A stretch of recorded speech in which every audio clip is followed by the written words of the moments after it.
Hoje é 12 de novembro de 2008 e eu estou no Museu de Antropologia do Vale do Paraíba,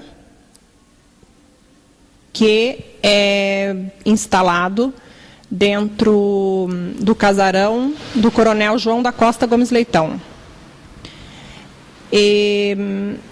Estou com o professor Benedito Sérgio Lencioni e gostaria que o professor me contasse um pouco da história cultural da cidade e da sua participação nessa produção cultural que Jacareí sempre teve.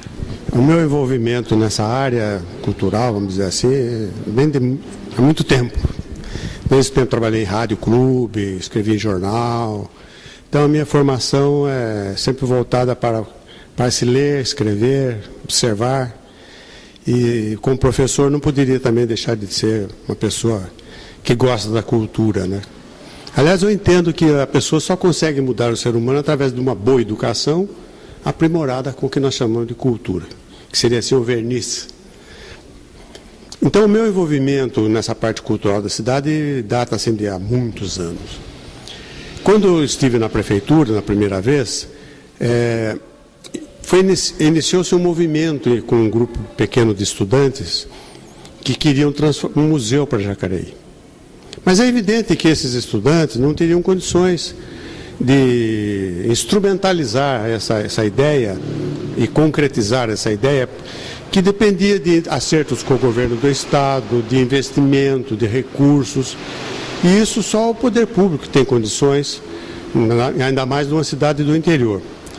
Então, nós fizemos o seguinte: como eram estudantes que eu os conhecia, nós os levamos para trabalhar conosco na ideia, e desse trabalho com esses estudantes, esses jovens, nós chegamos à ideia do museu, que a princípio era um museu, não tinha ainda essa característica de antropológico.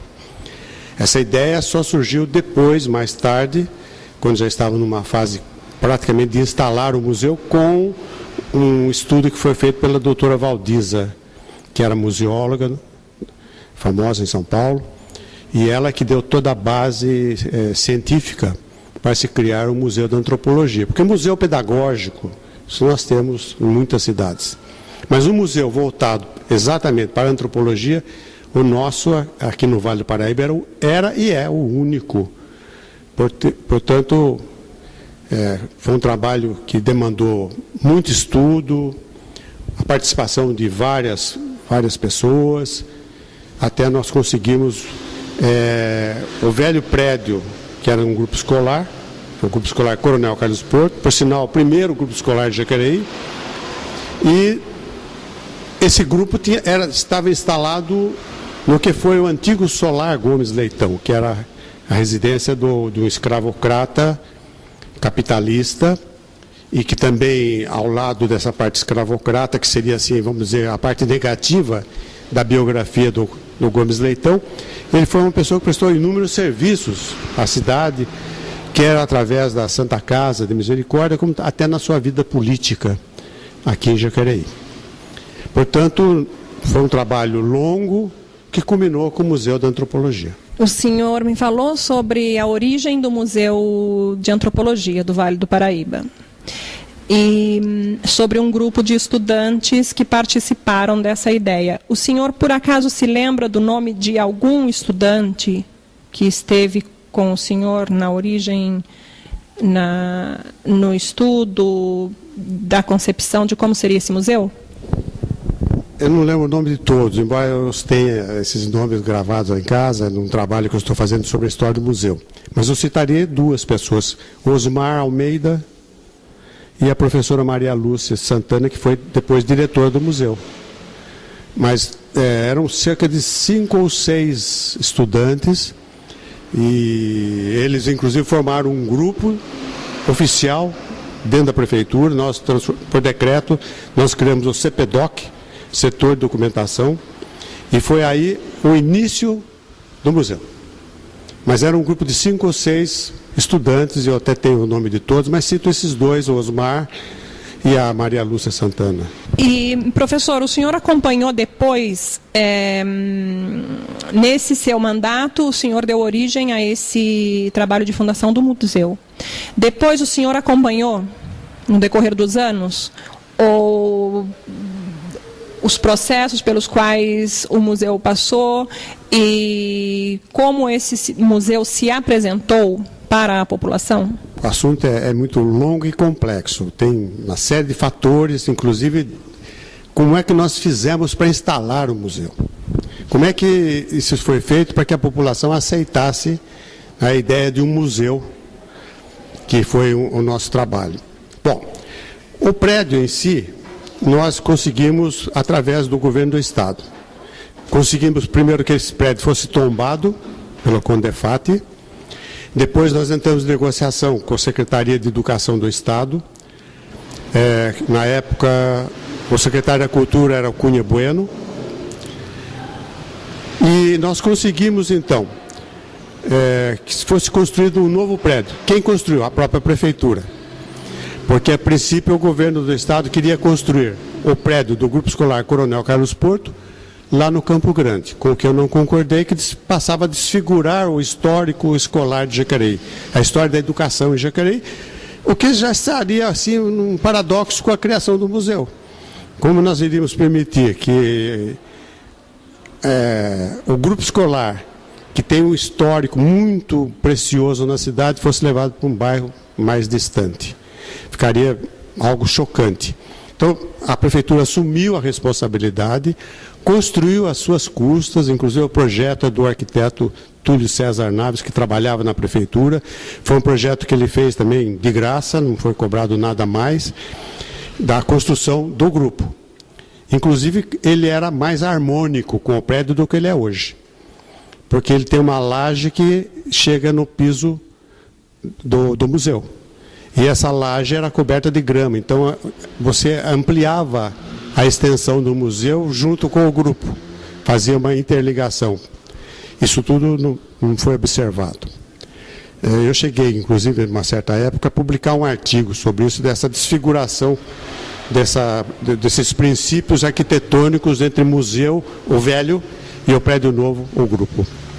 Mas nós construímos, aí nós conseguimos o prédio, o grupo desocupou o prédio, a Prefeitura assumiu. Mas, paralelamente, foi desenvolvido um trabalho de exposições, foi feito um museu de rua, todo ele despertando na população o interesse pelo histórico. Entendeu? Então, foi feito um trabalho, não foi apenas a instalação do museu, foi feito um trabalho junto, paralelo, básico, para que a população entendesse. Tanto que existem muitos detalhes importantes a respeito do prédio, que nunca, durante o período todo que teve com tabique para restauro, nunca houve uma pichação sequer. Houve sempre o respeito da população, com respeito ao prédio do solar, do grupo escolar, onde famílias tradicionais de Jacareí estudaram. Então, tudo isso são assuntos muito interessantes, são aspectos que às vezes fugiam das pessoas, mas não fugiu da nossa observação.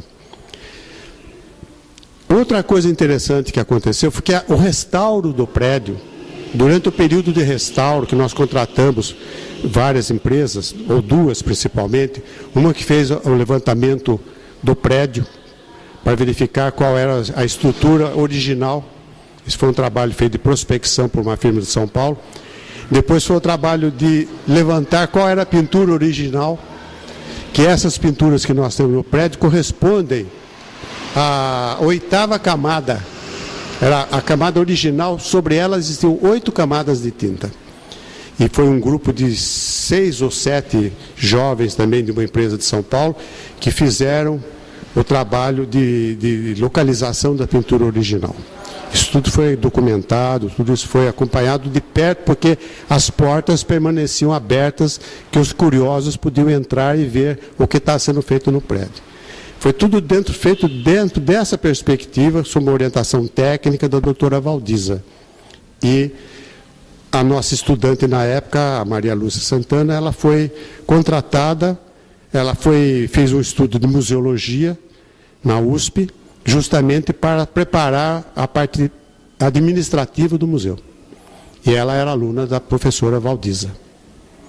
Então, há todo um histórico que antecedeu exatamente a abertura do prédio como museu. Depois que eu deixei a administração, eu acompanhei, mas não tão próximo como foi quando prefeito. Distante, eu vi as notícias que saíam a respeito dos restauros que continuaram, foram feitos seguidamente. Quando eu voltei, 20 anos depois de ser prefeito novamente, aí nós fizemos o levantamento da parte de cupim, que os cupins estavam atacando o prédio. Tudo isso foi feito e eu venho acompanhando. E há uma sequência durante as administrações todas de preservação, não só do prédio, mas do espírito. Porque senão vai nunca transformar esse prédio, esse local, que é um museu antropológico, numa outra coisa que não tenha essa finalidade. Que aí vai desfigurar não só o histórico do museu, como a sua objetividade. Que museus históricos, pedagógicos, nós temos em inúmeras cidades do Vale, tem Taubaté, tem lá em Guará, tem várias cidades do Vale. Um museu com esse espírito, com essa perspectiva, com esse olhar diferente, que tem o homem como centro, é só o Museu do Jacareí. Então, eu acompanho sim, às vezes não tão de perto como eu gostaria, mas como uma pessoa que se interessa pela história, pela cultura de Jacareí, não poderia ficar ignorando as coisas que acontecem. O senhor ressaltou a questão das características arquitetônicas que dessem que criassem uma conexão entre a escola construída modernamente e o prédio do casarão. Isso na tentativa de conservar, de preservar uma memória simbólica, né, da própria apropriação desse bem patrimonial nosso pela população. Então, como que o senhor vê, por exemplo, atualmente, muito próximo de nós, as alcovas da casa, que são ocupadas como depósitos de material para guardar equipamentos do museu? As alcovas teriam, na leitura do próprio casarão e na leitura das relações antropológicas, uma função muito importante, né? Esse é um detalhe, mas dentro dessa iniciativa de criar esse museu ativo, vivo, trazendo à memória dados importantes sobre a antropologia do homem do Vale do Paraíba, como que o senhor observa esse detalhe? A reserva, o que eles chamam nos museus de reserva técnica, é um ponto importante, porque aquele material que não é usado, mas que precisa ser usado, ele tem que ter um local apropriado para ser guardado. O que está faltando no museu, isso eu vejo desde quando fui prefeito, só que você não tem condições de fazer tudo, você faz o principal. Então, nós precisaríamos ter um outro prédio próximo ao museu, e eu acredito que a casa ao lado deveria ser isso, ser desapropriada, e nela ser feito a reserva técnica. Então, ela seria o local de ser guardados. A reserva técnica não é depósito, né? Então, nesse local seriam guardados todos aqueles objetos, enfim, todas as peças que não estavam expostas. Então, eu acredito que para completar, haveria necessidade futuramente ser adquirido, desapropriado por um prédio que existe ao lado, que é uma residência, e transformado no arquivo, na reserva técnica que o prédio precisaria ter. Até a parte administrativa, que ocupa mais espaço, até poderia ser também nessa casa ao lado. Então, a ocupação dos espaços realmente são problemáticos, né? Então, o prédio tem tantas características interessantes e os espaços não são tantos assim como olhando de fora aparece, né? Porque no momento que ele tiver sido ocupado, esses espaços passam a ser pequenos, né? E não vão ainda abrigar tudo o que precisa. Mesmo porque também nós precisaríamos ter, além do prédio do Museu de Antropologia do Vale do Paraíba, além do arquivo municipal, precisaríamos ter também um museu pedagógico. Esse museu pedagógico ainda precisaria ser criado e ser instalado. Nesse museu, sim, nós iríamos ter todo o material referente à história específica de Jacareí, já que o Museu de Antropologia tem um olhar mais longo no passado e no espaço. Então, realmente, esses problemas existem, e como nós moramos num país onde a cultura ainda não é olhada como um bem necessário e indispensável, ficamos sempre devendo, tecnicamente, o melhor. O senhor acredita que o cuidado inicial na projeção desse museu e na busca de cumprir com os objetivos que ele tinha, de ser praticamente um centro de pesquisas, de intensivas pesquisas a respeito da origem do homem do Vale do Paraíba, essa responsabilidade que existia se refletiu nos espaços criados, inclusive dentro do museu. Porque eu me lembro que na criação, na fundação, inclusive, do museu, existia uma sala de aula, logo na entrada, ali do lado direito, entrando no museu à direita, uma sala de aula, que representava, de modo muito original, uma sala de aula da antiga escola, do Grupão, do Colégio Coronel Carlos Porto. Então, o senhor citou também uma coisa importante, que é sobre o corpo técnico que existia no momento da criação do museu. Como o senhor vê essa condição em que se encontra o museu, de não ter esse corpo técnico atuante, vamos dizer, dentro da estrutura do próprio museu? E que eu não sei, vou esperar a sua análise, mas talvez seja esse o motivo pelo qual a sala memorial da Escola Carlos Porto foi desmontada e, vamos dizer, as mudanças que o museu passou nos últimos anos. O senhor faz uma ligação, o senhor faz essa conexão entre a necessidade de um corpo técnico dentro do museu, atuando no museu, mesmo que trabalhe fora, em um outro imóvel, mas que tenha essa responsabilidade técnica em manter os objetivos iniciais do museu, respeitando as características arquitetônicas históricas do casarão?